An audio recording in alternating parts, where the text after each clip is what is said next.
Good morning. Good morning. Let's begin. Coffee's ready. First one on the menu. 737. Let's go. It's going to be a beautiful day. Let's wake this one up. The usual. Welcome back, everybody. Welcome back to another Stig shift. Thought it was going to be nice and smooth, but boy, did we have a surprise. If you're curious what that is, that sound you're hearing, the boost pump, fuel pump. This wasn't the aircraft that had the nice surprise for us. This is simply a 737, and like I said, the sound you're hearing is the boost pump because the APU is running. We're going to do a quick little walk around, and then somebody wanted to see where they fuel the 737, so I'll show you the receptacle. Fueling panel on a 737 is very basic. It's super easy to use, and much like any other aircraft or major jet, the fueling process is a pressure fueling process. Most major aircraft have their fuel receptacles underneath the wing. Hose will be attached, and a fueler will engage the system and pressure feed the aircraft or the wing full of fuel. Just in case you did not know, the wings themselves are the fuel tanks. There's also a center tank, and as you can see from the gauges, that's the representation of every single tank. Left, center, and right. What? Hold on, let me rephrase this. The way Boeing logic, or Boeing likes to do it, is tank 1 is left tank, center is center, number 2 tank is the right tank. The aircraft is capable of being fueled with power on board or no power on board, as in if there's no external power or APU is off. Once that little panel is opened up, it is energized and connected to a 28 VDC hot battery bus. Pretty much every aircraft is like this. Once the aircraft is set up for fueling, that means the aircraft has to be grounded. Panel is opened up. Hose itself is attached to the receptacle. Now the fueler can pre-select the amount of fuel going into every tank. Let's walk through some of these switches that you're seeing here. First, let's look at the 3 little circles up top. Those are your fuel valve open lights. The blue valve position lights come on when the fuel shutoff valve solenoid have power. Up next, we have the fuel indication test switch. It is a 3-position switch. Its neutral state is off. When you push it up, it will test the gauges. All the lights will come on, everything will come on, making sure everything is functioning normally. When pressed down to the fuel door switch bypass position, the power control relay receives ground. In normal conditions, when the fuel panel is opened up, the magnet and the switch will engage the panel and give it power. But let's say there is no power on the aircraft, this is what you would flip to make sure that panel is energized. Once again, tying back to the hot battery bus. Down to the bottom, you're going to have the gauges themselves. They are digital gauges. And then on the carrier itself, it could read in pounds, gallons, or liters. They're pretty self-explanatory, basically telling you how much fuel you have in the tank. In between all that, you have 3 little switches that say open and close, right? These are your fuel valve control switches. The fuel valve control switches are in 2 positions, open and close. It will energize the fuel valve solenoid. Once you set it to open, if there is fuel pressure available at the fueling manifold, it will push the fuel into the directed tank. And lastly, the pre-select switches. These are the little switches at the bottom of the digital gauges. They look like little chevrons. As mentioned before, the fueler will pre-select how much fuel they want within individual tanks. Once the desired pre-selected fuel is reached, there are float switches within the tanks. It will automatically shut off those valves. This is to prevent overfueling. And here is the receptacle itself, as well as the manifold. Here is a detailed view and also the components that are on the fuel manifold. Just going to run through these real quick. The fuel receptacle is obviously where the hose attaches to. The fuel manifold body, which is supplying fuel from the fueling truck. The fuel valves, which control the flow to individual tanks. A solenoid controls the valve while the fuel pressure operates the valve, and a manual override plunger on each valve permits manual operation. There's also a fuel check valve. This permits fueling receptacle manifold replacement without the removal of the fuel from each tank. The defuel port lets you bring fuel from each tank to the fueling manifold for fuel transfer or defueling operations. Okay, now you are a certified fueler for 737. Enjoy. Okay, let's go watch this pushback, and then we're gonna get to our surprise airplane, which is gonna be a 321.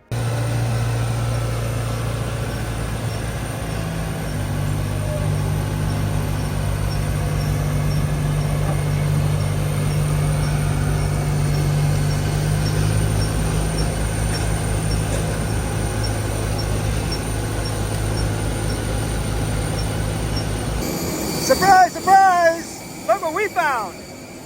Yep, another broken tie bolt.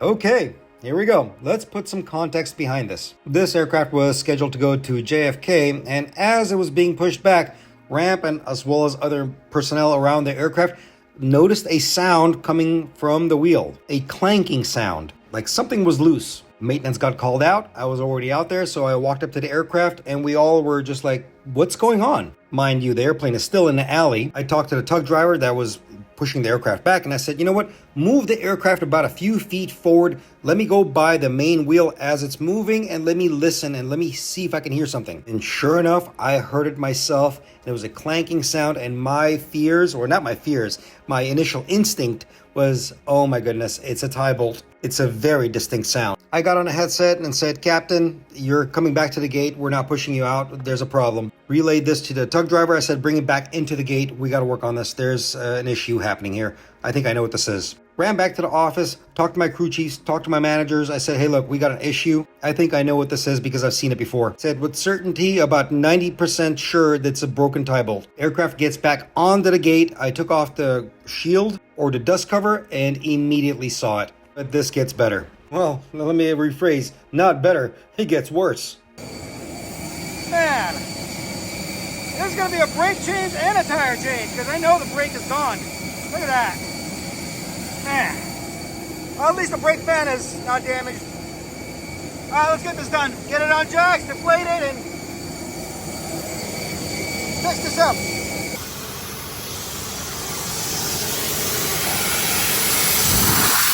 Safety first, number one priority, install all safety devices, get the aircraft on a jack, and deflate the wheel. You don't want another Delta incident. This is where things get really interesting. I took off the brake fan itself, right there, the impeller, and then I look inside. What do I find? Another tie bolt. How that got in there, I have no clue. There's no surrounding damage either. Now I start checking every single one of them, and guess what? Yep, there it is. Not one tie bolt, two tie bolts, and there's the second one that's damaged. You're going to see the damage on the brake as well. I made sure to check the rest of them as well. The question on everybody's mind right now is, why did this happen? Your initial instinct or thoughts is going to be, oh my goodness, it had a hard landing. No, it was not a hard landing. If any kind of hard landing occurs, a pilot will report this. It could be some kind of an internal defect within the tie bolt or stress fracture. Ladies and gentlemen, I just need to emphasize this. This is nothing to panic over or worry over. You have a lot of tie bolts on those things. The wheel is not going to come apart. And even if it does, you still don't have to worry about it. The aircraft can still land safely, even with one wheel gone. A snap tie bolt is a very rare occurrence, but it does happen. You need to understand that these are machines and wheels and brakes and all these components that take majority of the, or brunt of the punishment when the aircraft is taking off and landing. They do wear out. Things do break. But this is why we're here. This is why aircraft maintenance is here. I will do a bit of griping here, or complaining.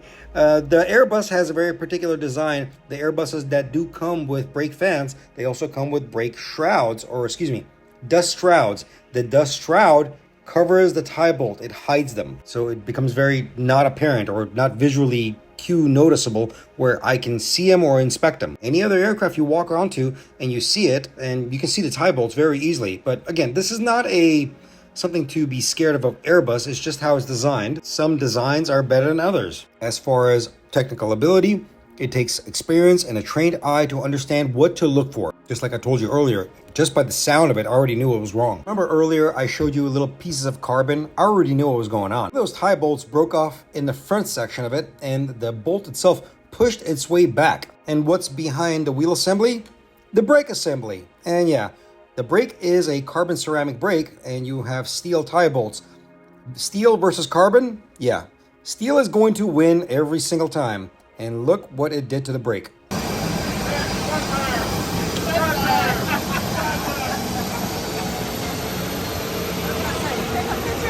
Oh yeah. This is nasty damage.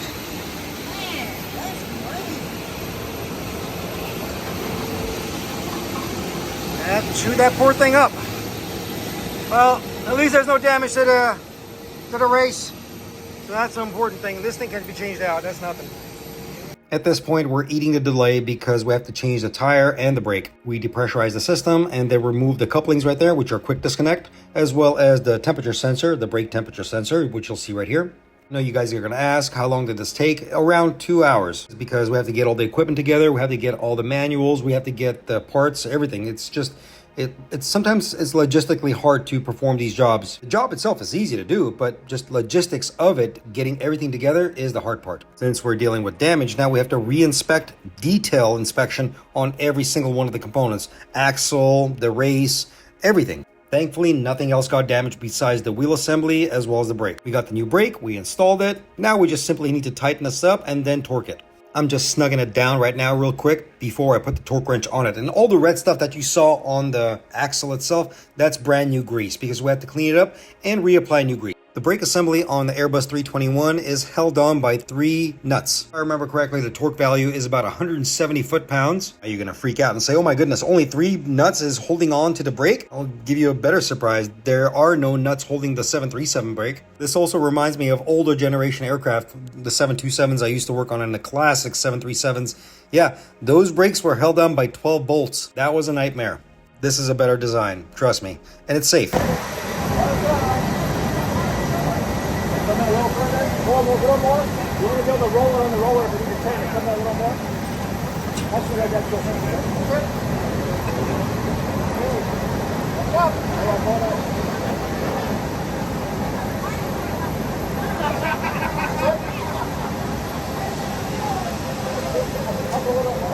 Once the brake is installed, torqued, and we also bled the brake as well. But right now we're going to install the brand new wheel assembly, and since the brakes are off, the keys are not always aligned, so we are kind of struggling over here, moving it back and forth or rotating it, making sure that they align so the whole wheel assembly can slide on smoothly onto the brake assembly. Once that's done, then we go into reverse procedure and just put the thing back together.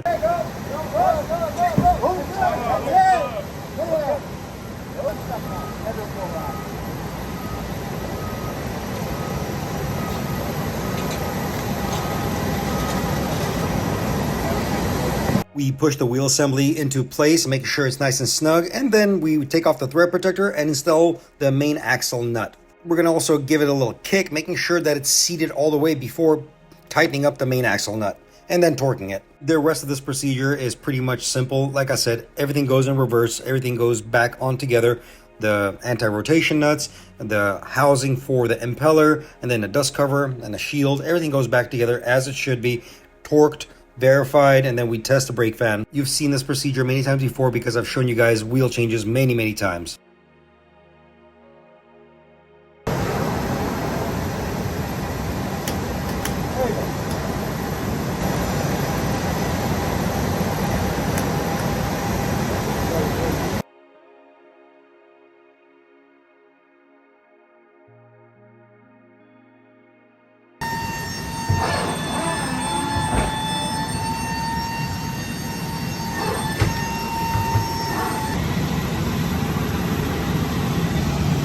It's so bad, they should have a couple of them.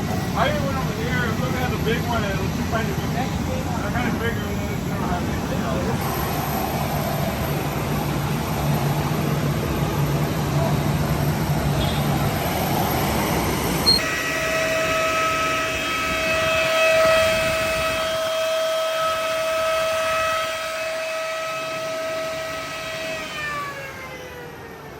That's that. And we already bled the brake, so we're good. Well, that is that. We finally got the airplane out. Obviously, it wasn't on time. We had to eat the delay on this one, as I mentioned earlier. But the priority here is safety. Safety of flight, safety of the passenger. That is our greatest value. We hold this to our own personal heart because we put our families and friends on these airplanes. We put ourselves on these airplanes. There is no greater value than safety when it comes down to aviation. I apologize that people took delays, but you know what? Would you want a broken airplane? No, you wouldn't. You want a fixed airplane. You want a properly maintained aircraft. I say these words because I see some egregious comments, not on this, not on my channel. You guys are amazing. You guys are beautiful. But other social media platforms, especially in regards to any airline, you go look at any airline social media platform and all you see is complaints. Oh, my airplane got delayed. Oh, this happened or that happened. Now, I can understand customer service and luggage and whatnot. I get all of that. When it comes down to a maintenance delay, please do not complain. Every single airline in the world has these kind of delays or even cancellations. That happens. If it's broken, it's broken. You cannot park on the cloud with an airplane. Let us do our job, because we are trying to do our job to get you back into the air. Safely, mind you. Safely. Okay, I'm going to get off the soapbox here. Enjoy the engine startup.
Welcome back. Oh, beautiful day. All right, today's adventure,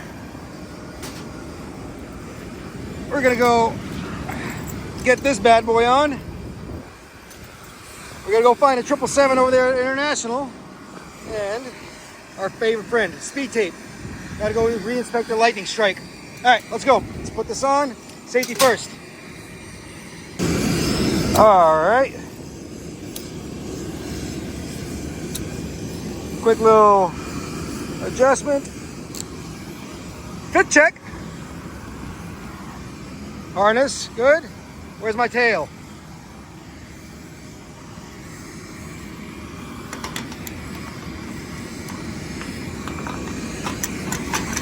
All right, let's go for a ride.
Gotta wait for that thing to move. There's a little road right there across where we can drive across, but that thing's gotta move out of the way first. The 777 that we are heading out to had a previous lightning strike on its left elevator towards its trailing edge, which you will see here in a second. My job here is to get the cherry picker and drive all the way over there. I had to time lapse this because it is slow as heck and takes forever to get there, so enjoy the time lapse. But once we get there, you will see the damage and you will understand why I'm doing this. It's a simple reinspection where I have to reapply speed tape. Well, first of all, I have to take off the old speed tape and see the damage, making sure there is no further damage, and then I will reapply the speed tape. It will get fixed later on.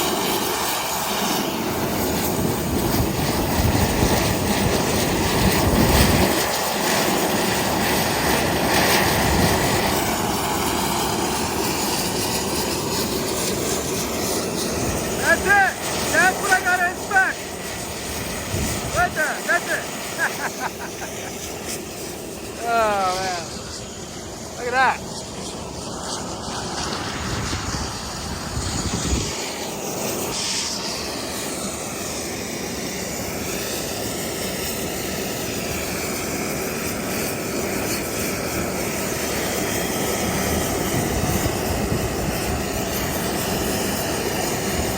So I've made a video before talking about lightning strikes and what we do and how the procedure goes through.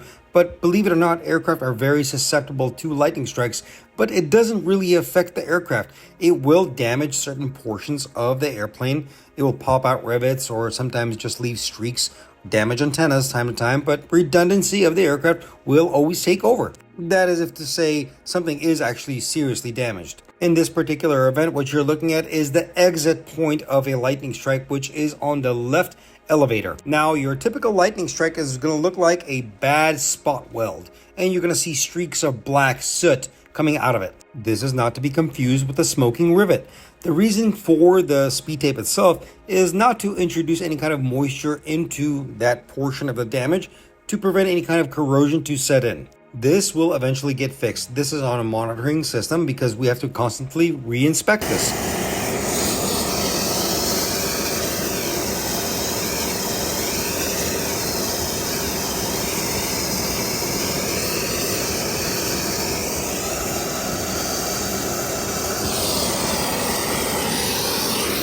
'Reinspection was successful, no further damage was noted. We document this into our database and the aircraft is back into airworthy condition. Managed to catch this beautiful A330 taking off from Hawaiian. Interestingly enough, Hawaiian merged with Alaska Airlines, and that's going to be an interesting merger. I hope they succeed with what they did. The last portion of maintenance is going to be a 737, and we're going to be troubleshooting a cabin temperature control system, which you'll see here. It's very limited amount of capture that I got, but here it is.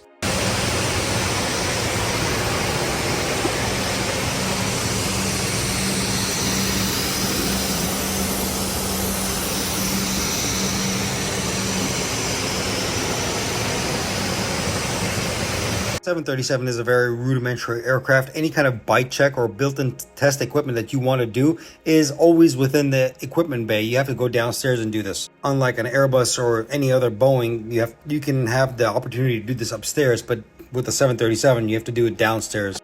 Once again, I apologize because I didn't really get to capture a majority of what was going on.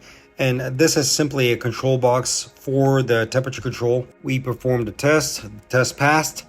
Aircraft got reset and dispatched, so it was good to go. But it's a good opportunity for you to see what the E&E bay looks like for the 737. The rest of this video is going to be brake riding, so enjoy. Hey, look at that. That's pretty cool. 10 years, most punctual airline. Really? Uh-oh, trouble in paradise. But the boys are working hard. Anyway, let's go. We got an airplane, we got a 787 coming in. Back to brake riding.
Okay, let's go for a ride.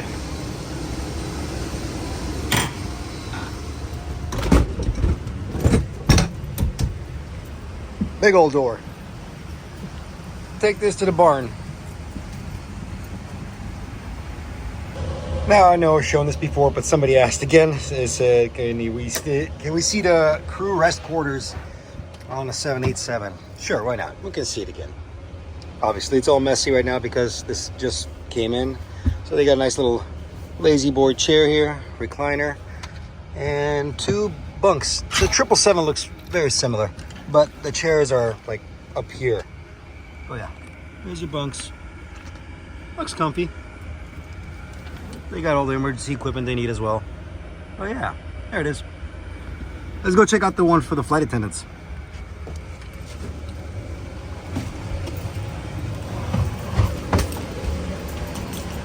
Okay, let's see. Get the lights on.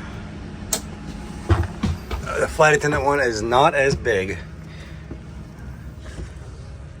Like I said, this one just came in, but they got 1, 2, 3, all their emergency equipment. 4, 5, 6 bunks, looks like. The 777 has 8 bunks. Oh yeah, pretty cool.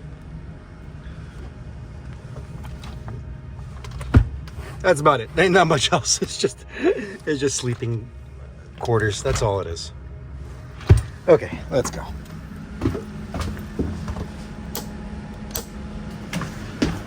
And this is the aft galley. And we'll wrap it around.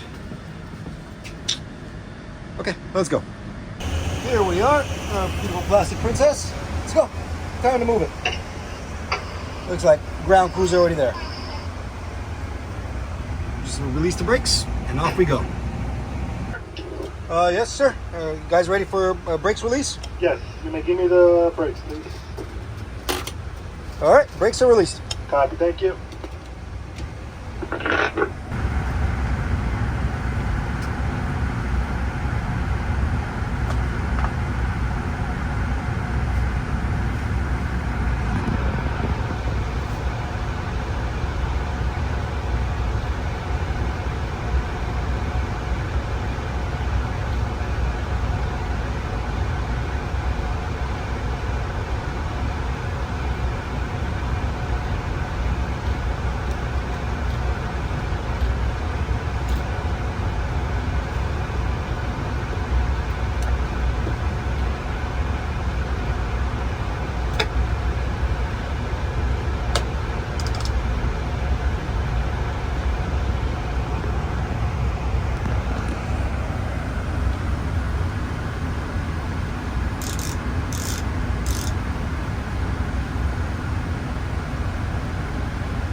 American 157 Heavy, LA ground, Chris needs the ride on Charlie, hold short of kilo. Charlie, hold short of kilo, American 157 Heavy. American 157, sorry, we're going to Charlie 13 or 15? Charlie 17. Yeah, roger, thank you. No problem.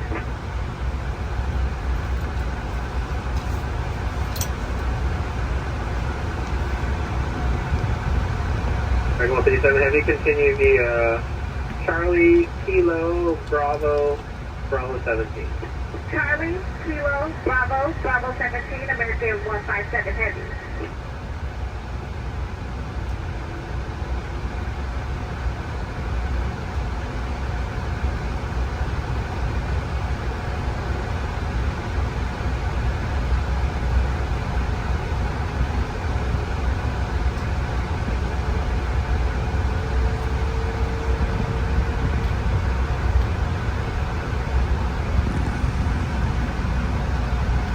Brown, you're calling 201 Heavy, second.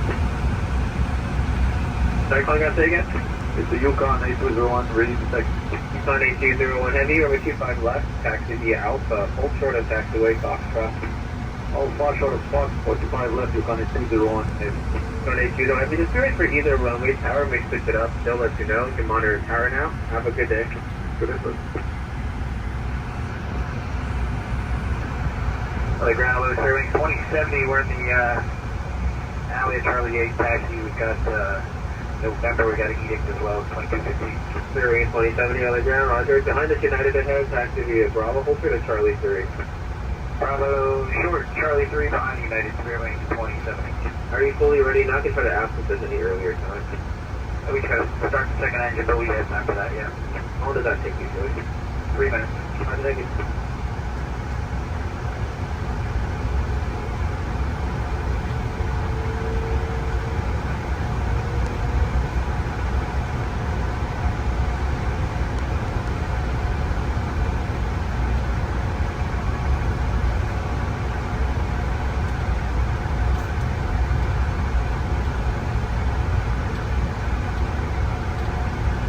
Commander Canada 791 staring at Juliet.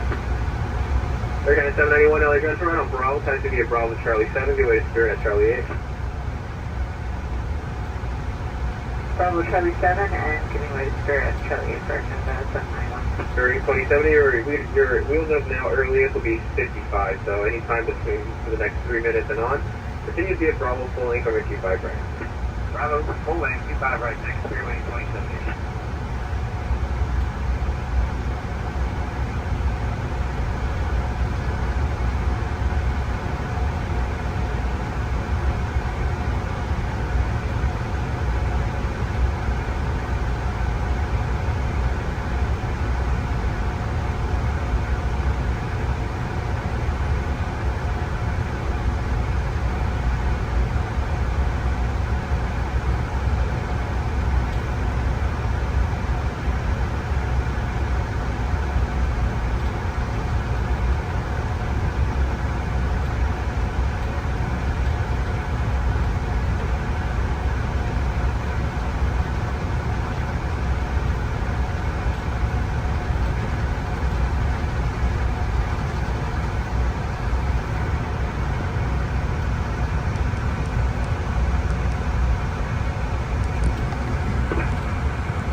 Grand American 1362 Juliet for 48 Bravo.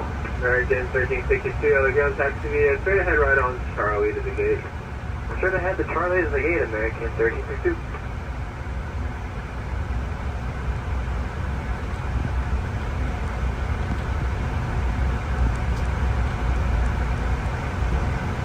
How you doing, ground left 1144, approach, checkpoint 2 with first 63 Brown. Oscar 1144, LA, Oscar 1144, LA ground taxi, the Bravo Charlie 8. Bravo Charlie 8, Oscar, affirmative.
During 2070 monitor tower, have a good day.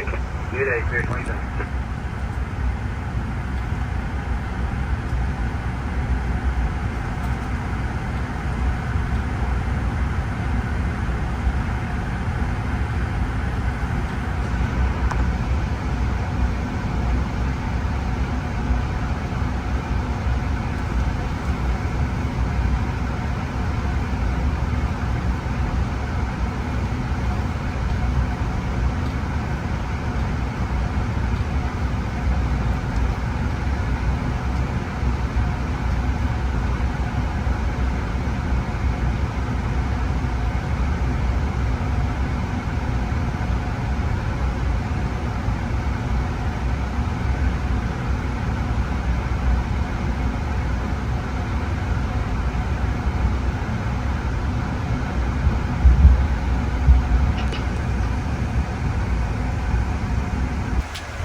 That is it. I believe I'm going to leave this one on because maintenance is already here. So the guys are going to start working on it, so there's no need for me to turn it off. That's about it. Beautiful. All right, on to the next one. Let's go.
They got me all the way out in the boonies. Next airplane, Max.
Okay, on to the next one. Already walked through the cabin. Transponder is set up and good to go. Let's go. Haven't been on a Max in a while. Yeah. Oh, you know we got to do it.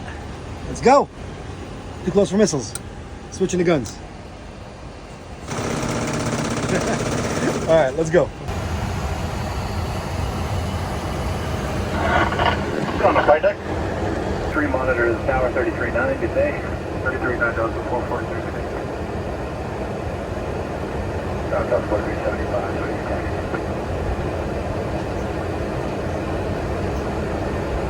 That was 4375, runway 24 left, exit via Echo. At Echo, you'll follow Delta. 24 left at Echo, follow Delta, south 4375. Echo, Southwest 3489, exit and Victor taxi, 17 Bravo. Southwest 3489, LA ground, taxi Echo Delta 7 gate. Echo Delta 7 gate, Southwest 49.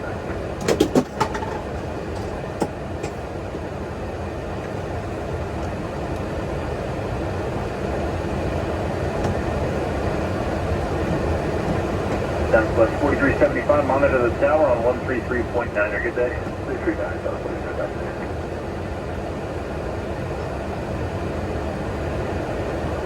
Ground tower, it's 4077, gate 21, push with me. Ground 4077, LA ground, push back to approved, pull up to the top of the alley, and then I'll call you back on that cross, please. Push back approved, pull to the top of the alley, ground 4077. Thanks. Skywest 4151, they're pushing your gate, you ready to go, move that way? Affirmative, you got 4151. That's 4151, taxi via Victor Echo, hold short of Delta 9. Victor Echo, short Delta 9, got 4151. Frontier flight 4593, continue ahead now, hold short of Victor.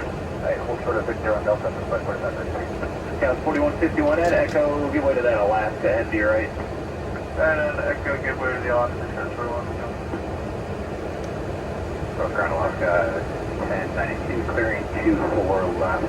That's a whiskey going for Alaska 1092, LA ground left on Echo, then Papa South route. That's Echo Papa South route, Alaska 1092. LA ground, American 137 at the top of Delta 10 for Charlie 15. Frontier flight 4593, we got you a better time. Can you make this right turn here on November? Yeah, we can do that. Alright, Frontier flight 4593, taxi November, Echo to 24 left. We got you wheels up here in about 5 minutes. November, Echo, 24 left, Frontier flight 4593. LA ground, American 137 at the top of Delta 10 for Charlie 15. This will be a 34, time now 23. Goes up 34, turns down 23, goes 4077.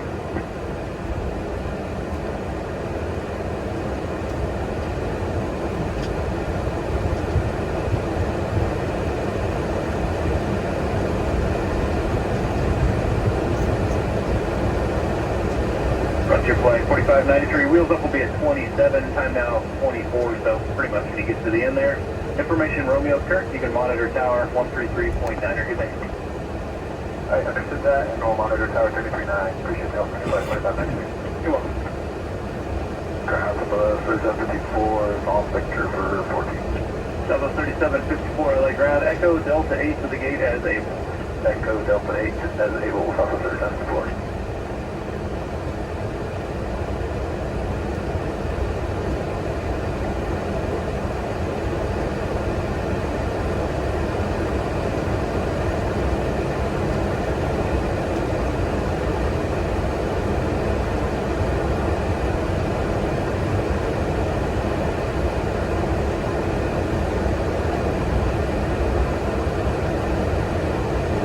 LA ground, good afternoon, Copa 405 Bravo. Delta 10, hold short Delta, ready to proceed.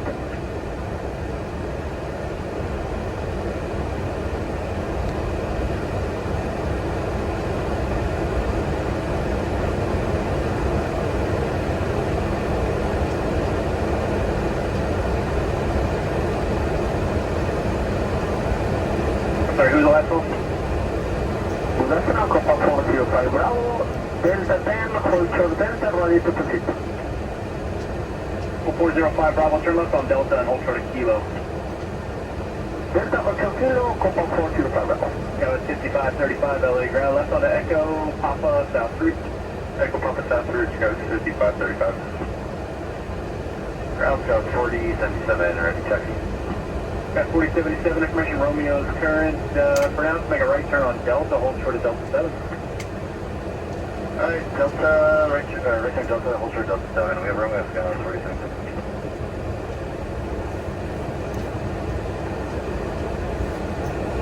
Got 4077, we got your time moved up, so just taxi Echo to 24 left now. Alright, perfect. Echo 24 left, Scout 4077. Couple 405, continue on Delta, hold short of Yankee. Continue Delta, hold short Yankee, Copa 405 Bravo.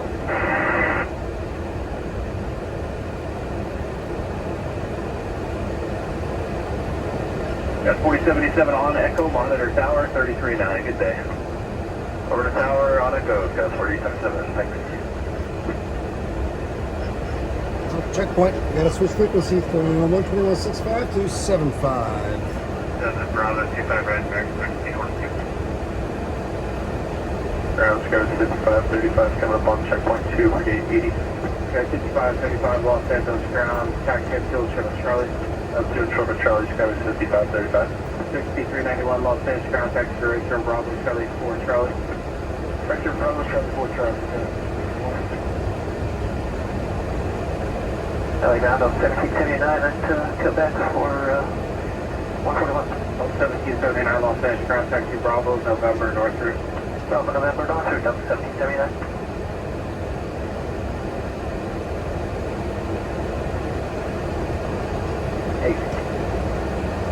Okay, 1092.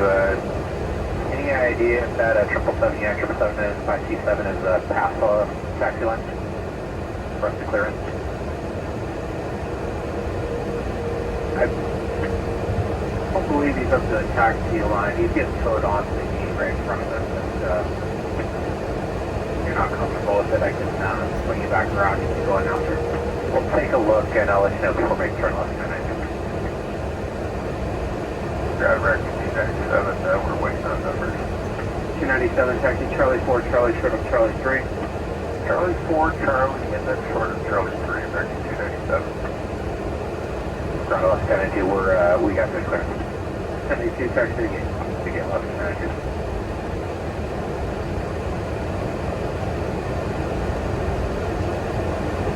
Bar 1717, Monaco Tower 120.905. I would want to go 9 that was 5535. 80 is occupied. Turn right on Charlie and hold short of Bravo 17. Right turn on Charlie, hold short of Bravo 17. That was 5535.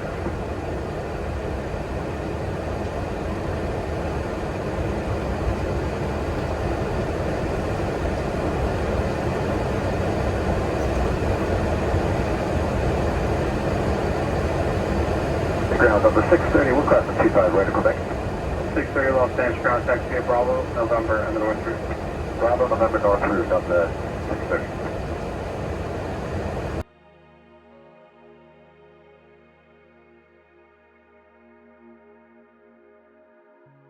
On the flight deck, set brakes. Brakes are set. Thank you very much, man. Copy, take care.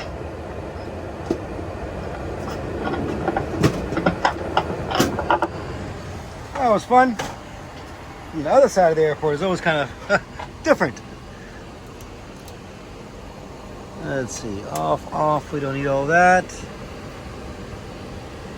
That's it.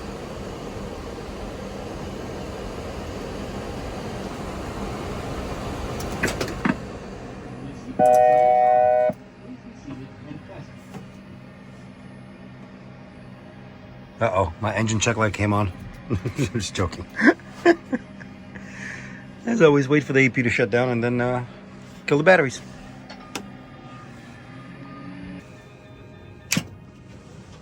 Good night.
Oh, why did they have to shut it down?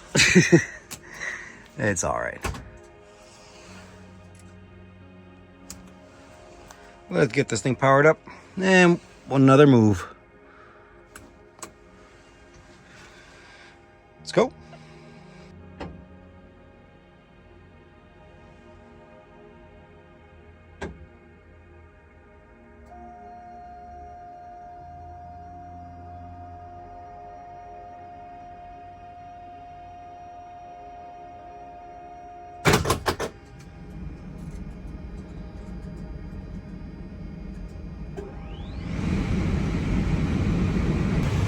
Okay, looking good.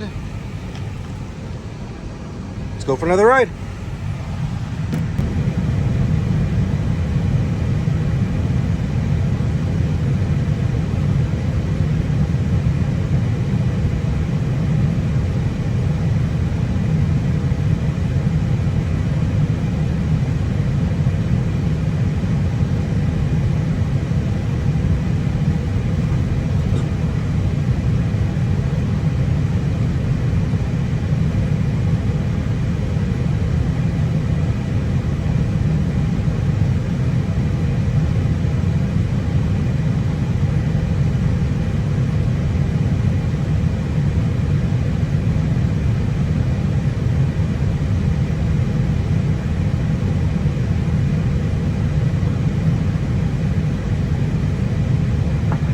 Kennedy 932 Heavy, monitor tower 120.95. Monitor tower 120.95, Gamma 922, it's connected to 9.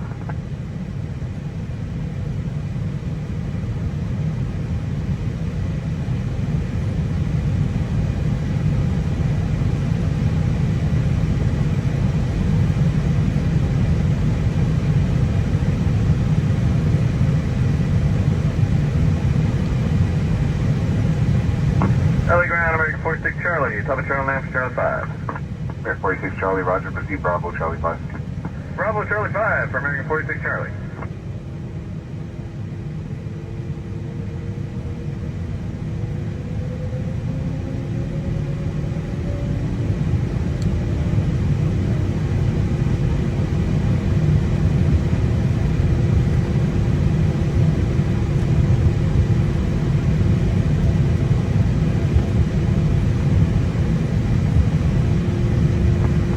Ground, hello, American 1162, clear on runway 25 right in Juliet for Charlie 8 entry. American 1162, LA ground, taxi Bravo, Charlie 8. Bravo Charlie 8, good day, sir, American 1162.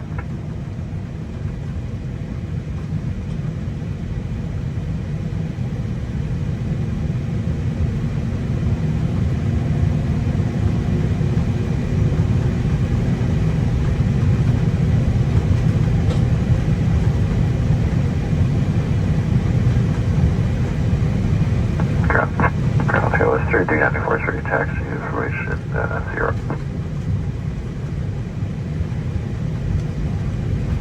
Scout 3394, roger. Wait for American to pass off your right, then taxi Charlie 7 Bravo over 25 right. Wait for American, Charlie 7 Bravo 25 right, Scout West 3394.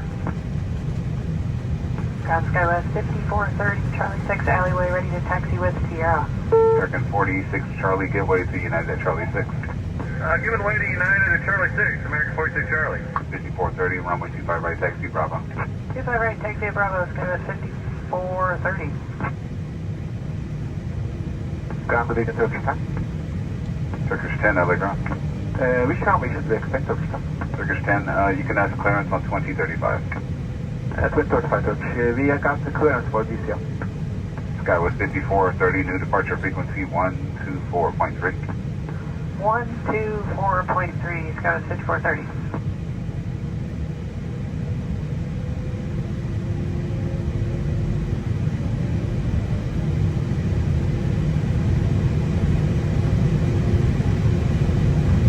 Sky 5430, change to tower, good night. Over tower, good night, Sky West 5430.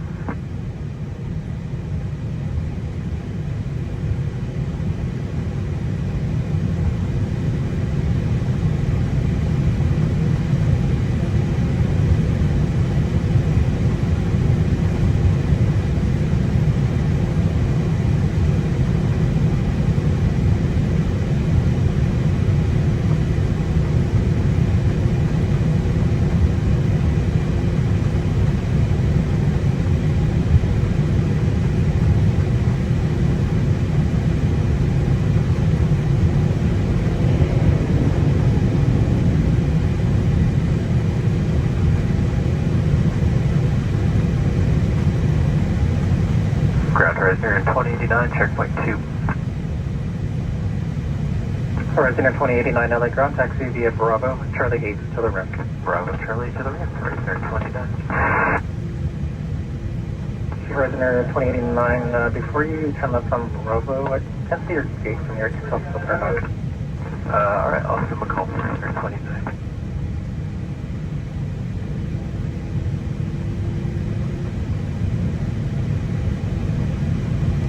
Just to double check, do you want us to stop before Bravo and check in, or continue on Bravo? Horizon 2089, just hold short of taxi with Charlie, let me know.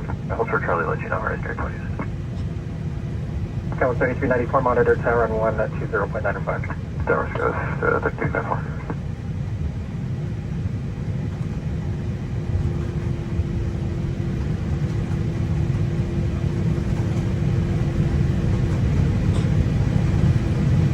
Ground Horizon 2089, they said they're pushing back in 5 minutes. Horizon 2089, turn right on Charlie and hold short of Yankee. Right Charlie, short Yankee, Horizon 2089.